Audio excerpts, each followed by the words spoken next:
Welcome to Off the Rack, I'm Sal. And I'm Today we're doing 3 crazy books. We're doing Deadpool, we're doing Secret Origins, and of course, Spider-Gwen #1. You can tell which one I'm most excited about. It's gotta be Deadpool 42! Yeah, let's talk about it. Written by Jerry Dugan and Brian Posehn, with artist Salva Espin working on that. Brian Posehn? Yeah, the comedian. The comedian? The one who's like, the couple of douches were having a douche off, and they were like, that's fucking awesome. Yeah, that guy. The guy who looks like a serial murderer. Yeah. That's cool. Who, by the way, brilliant idea getting a comedian to write Deadpool. Yeah. I don't know about this comedian, though. Brian Posehn is one of the funniest fucking people on the planet.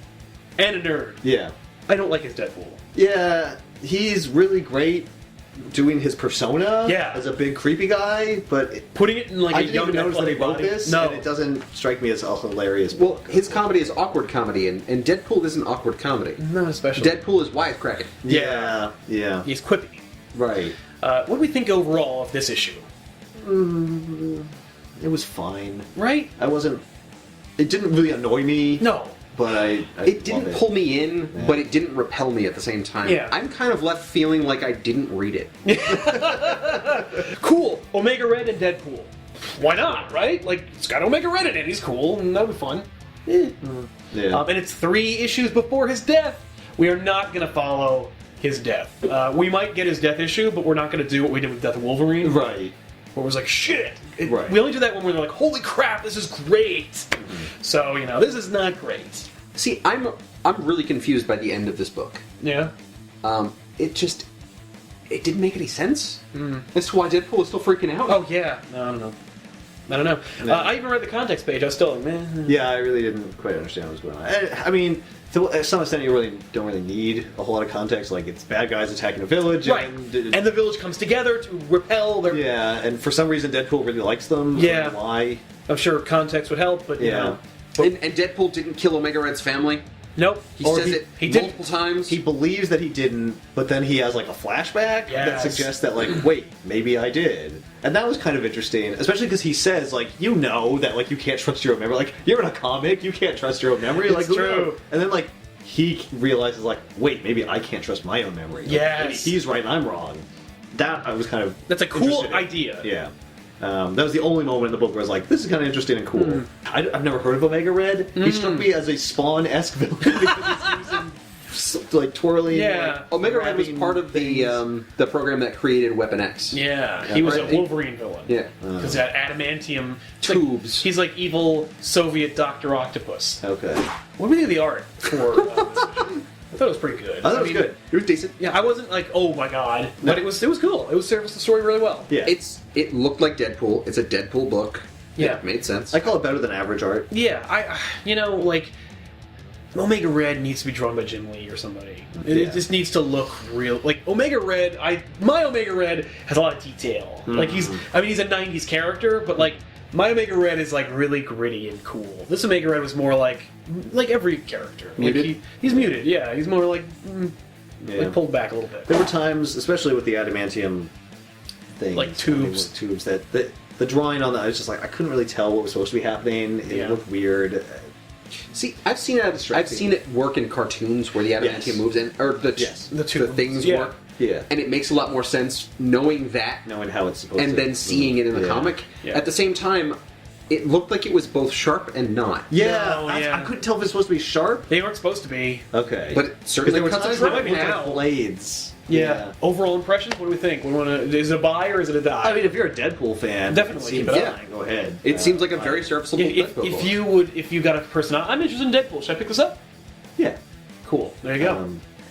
But it's not definitely the best Deadpool book I've ever read. So No like, way. if you're like that wasn't that good, it'd be like, okay, but that doesn't mean that like It's not you don't every like issue, Deadpool. yeah. Well, It this might also be that this doesn't book's really not- help me with the how is this leading up to his death kind of story. Yeah. No.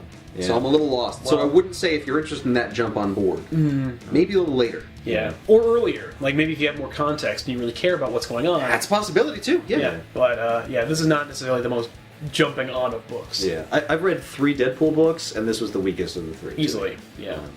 Next up, Secret Origin number 10 from DC Comics, written by a lot of people, drawn by even more people. It looks really great. Let's move on. What are our initial thoughts of Secret Origin number 10? There were some cool origins in this. 2 of them. So, there was one cool origin, and there was one pretty decent origin. There was one origin I was like, fit. Find out in a moment what those origins are. I thought it was fine. I'm always amazed that they keep making secret origin books. Like, if you read the book that they're about, you know the origin. Right. But you didn't actually see it, Sam. No, and, like, don't you want just, like, a little encyclopedia?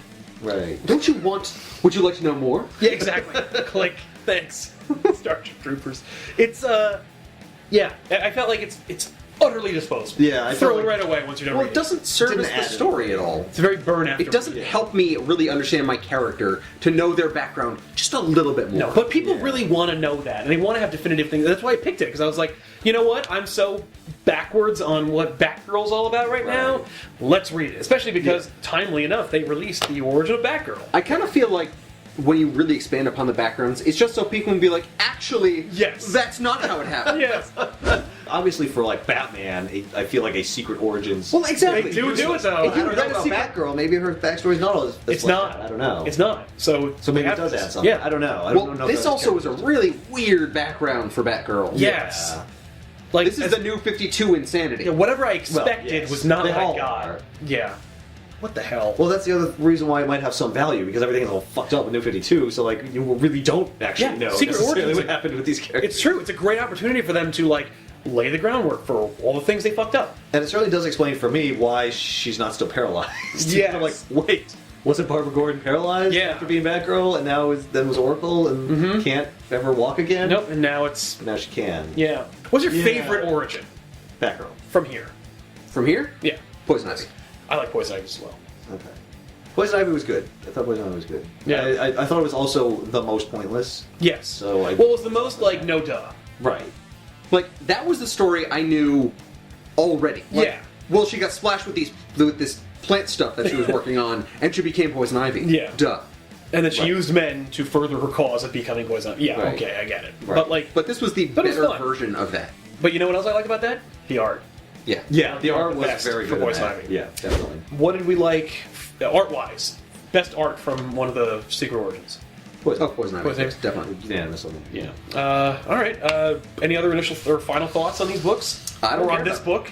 I don't care about how these two people who were so opposite then became such great friends Oh, because they God. shared the Firestorm body. Oh no! Even though they had separate bodies originally, talk about Firestorm. they're just like, I can blast fire and I can change elements. But then we fought this thing and we became one Firestorm. So this guy drives and I'm more the brains behind the actions. Yep. It's like, okay. That's complicated. It was really complicated, needlessly confusing, very weird. Also, that character, as described, would be ridiculously overpowered. Oh, It yeah. is. He's like more powerful than Superman, so Yeah.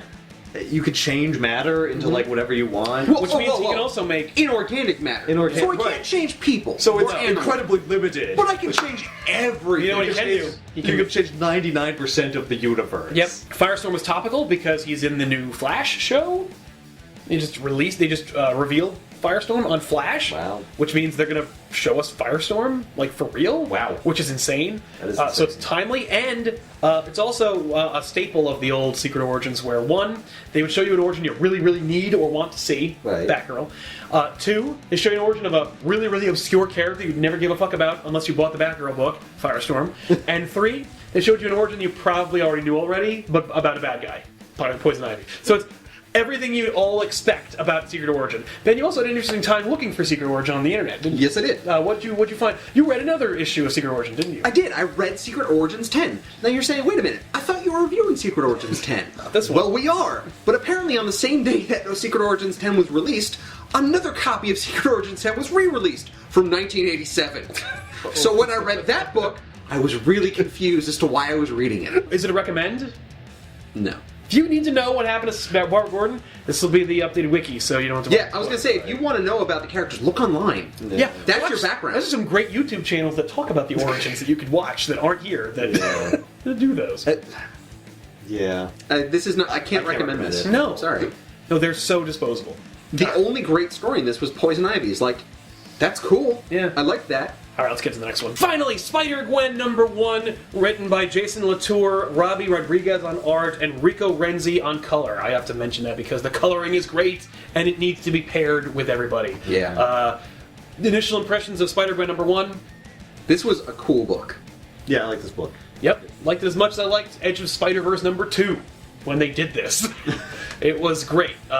Didn't have nearly as much action as the first one, but we wanted. Hey, listen, like when Edge of Spider-Verse #2 came out and everyone read it and saw this character, Spider-Gwen was not a book. No, she was just a character that they were like, and Gwen Stacy has spider powers too in this universe, blah.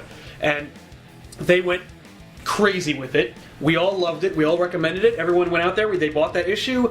People wrote letters. They did fan art. They did cosplay, and they made this book happen. This book happened because you guys like it so much, because we all really enjoyed it as well. So this book is a labor of love from the people who want it. And so if you're on the fence, go buy it. In fact, make your comic book store sell out, so they have to reorder them, because that's the only way that books survive. Yep. Which is dumb, but you know what? Whatever. That's the nature of the beast. Yep. Initial impressions of Spider-Gwen, we all really liked it. Yep. It was really fun. Let's get into the writing first. Loved the fact that there was a background information. So, like, you got the backstory. Yeah. So you knew what was going on. I like that it was obviously cemented in Spider-Verse, but she got back from it and was like, that was crazy, moving on. Yeah. And there was a little bit of information about Spider-Verse where I didn't even follow Spider-Verse. I had no idea what happened. She basically passed it by, just like, well, it's not like that, but moving on. Yeah. Yeah. Also, they used that story to the plot's advantage, where she's missing. She had been missing for a period of time. Right. So she's like filling in the gaps. So it's almost like she's a stranger in the book as well, like we are. She's trying to get up to speed. I liked everybody in this book. I liked all the characters in this book. I liked where the story's going. Like I said, it didn't have as much action as I was hoping for. Action. What are you talking about? The Vulture gets up in there and hate the Vulture. causes all kinds of problems. No. You know who was in this book? Frank Castle. Yes. That was awesome. That was cool. He's fun. Was Matt Murdock a bad guy in this universe? Yeah. Is he Kingpin? I feel like he's Kingpin, but people have said that like Kingpin, like that he's the I mean, he referred to Kingpin as if it was a different person. I think that Matt Murdock is Kingpin, and Matt Murdock is the Kingpin's lawyer. Okay. Yeah. Okay. That would make so much sense, because since it's reversed, like, who He would still really have a else secret will be identity. Yeah. And no one would suspect the Kingpin is a blind guy.